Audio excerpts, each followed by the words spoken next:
tugatera tumeze nk'amadubu afande we ibyo byarabaye icyabaye n'ukutaruhari. Umugoroba mwiza kuri mwese muteze amatwi radio na televiziyo Tuzarutsinda TV ndetse n'Indondo TVN. Turabasuhuje tubararikira mu makuru yo mu ijoro ry'uyu munsi. Njuri kuri mikoro ni 500 OK Pacifique bararikira mu makuru twabategura mu ijoro ry'uyu munsi. Tudatinze rero turaza kwitira mu gace ko misozi miremire murenge muri territoire ya Fizi muri Kivu y'Amajepfo, ahongeye kwaduka imigwano ikomeje guhuza uruhande rwa leta ya Kinshasa n'abafatanyabikorwa babo barimo leta y'u Burundi FDLR P5 baje kugaba ibitero bikomeye mu gace ka Minembwe mu bice byinshi bitandukanye. Batebakiye inzira zitatu, harimo inzira y'Agakenke, Karinga, Bidegu. Izo nzira zose nizo zatewe n'umwanzi. Rero ndagambe nabagezaho amakuru se byabifashe gute ku migwano ikomeye iri muri kano karere. Iyi migwano yaje kurangira gute, byagenze gute? Ibyo byose nizo tuza kuganira muri aya makuru nabategura muri iri joro. Hanyuma rero turaza kwitira mu gace ka Mikenke naho ku munsi w'ejo kigaruye na MDP twigwaneho, ariko haje kuba imigwano nayo turagenda turebera hamwe se byaba byifashe gute, MDP twigwaneho ikomeje kubihagaramo gute muri bice bya Mikenke yabashe kwigarura ku munsi w'ejo. Rero ayo makuru nifuje ko twaganira muri iri joro muze kuba natwe murakoze. Reka dukubitire mu gace ka Minembwe. Uyu munsi hagabwe ibitero biremereye, haje kuba intambara ikomeye yatangije mu gitondo burinda bwira, kuko intambara yaje gutwara umwanya muremure. Cyane cyane agace k'Agakenke niko kaje kubamo imigwano ikomeye. Indi migwano yaje kubera muri axe Bidegu. Umwanzi yateye aturutse za Bicumbi, uwateye aturutse za Karenga yaturutse hejuru za Mutunda, naho uwateye aturutse za Gakenke nawe yaraturutse ira hejuru, usibye ko yaje kuraswa cyane akaza gusubizwayo. Rero amakuru dufite yizewe atugeraho kuri Tuzarutsinda TV nuko umwanzi wateye aturutse za Karingi yaje gukwitwa akambutswa Gwiko arenzwa za Mutunda.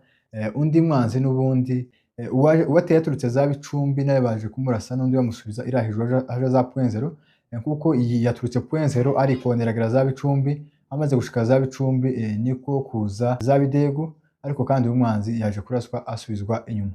Rero ngaye nguko niko byifashe, nuko umwanzi yabashije gusubizwa inyuma ma axe 3 yari yateye aturutsemo. No kuvuga ngo umwanzi yaje atera ibitero byinshi nkuko ngo yaragambiriye ngo kureba uburyo ngo yaburizamo, kuko Mikenke urungu yamaze kwigarurwa na MDP.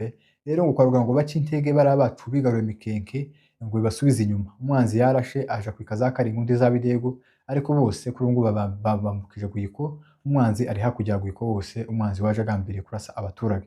Rero ngaye nguko andi makuru atugeraho y'ibyishimo, abantu bose byaje kwishimira. Hari umudamu mwabonye wari wafashwa afatwa n'ubundi n'ingabo za leta ubwo baje kumushimuta mu gace ka Mikenke.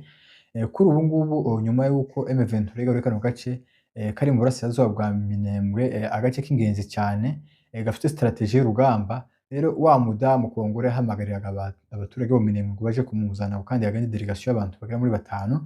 Kuri ubu dufite amakuru yizewe yuko uyu mudamu muzo kuri MDP twigwana yaje kurasa ingabo za FARDC mu Mikenke, baza kumugeraho barashe bihuta nk'amadubu. N'ubundi umudamu baza kumugeraho leta ya Kinshasa aho yari mufungiye baramufunguza baramubohoza.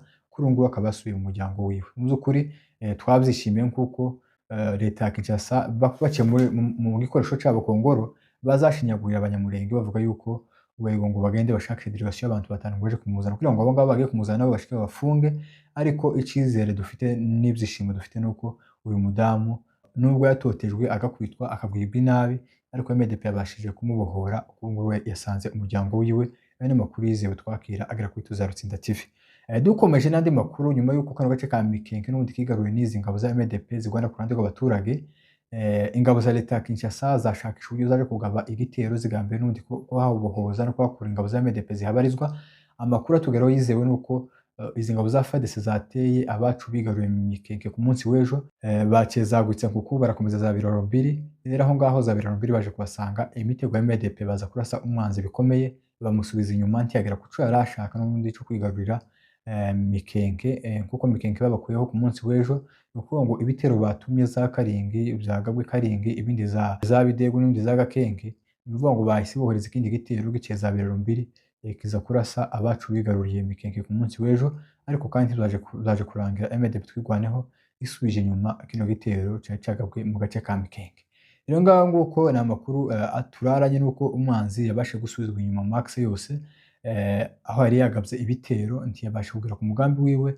kuko n'ubundi haje kuba ingabo za MDP twirwaneho zikorera mu misozi miremire y'umurenge zikomeje kugenda zirwanira abaturage zabashije gusubizayo ibintu bitero byose abanyamakuru turaranye n'amakuru yizewe agera kuri Tuzarutsinda TV andi makuru tuzabagezaho mu gitondo uko kazaba kabyutse mwakoze kubana natwe mu banyamakuru ugenda ubageza mu 5 kuri 5.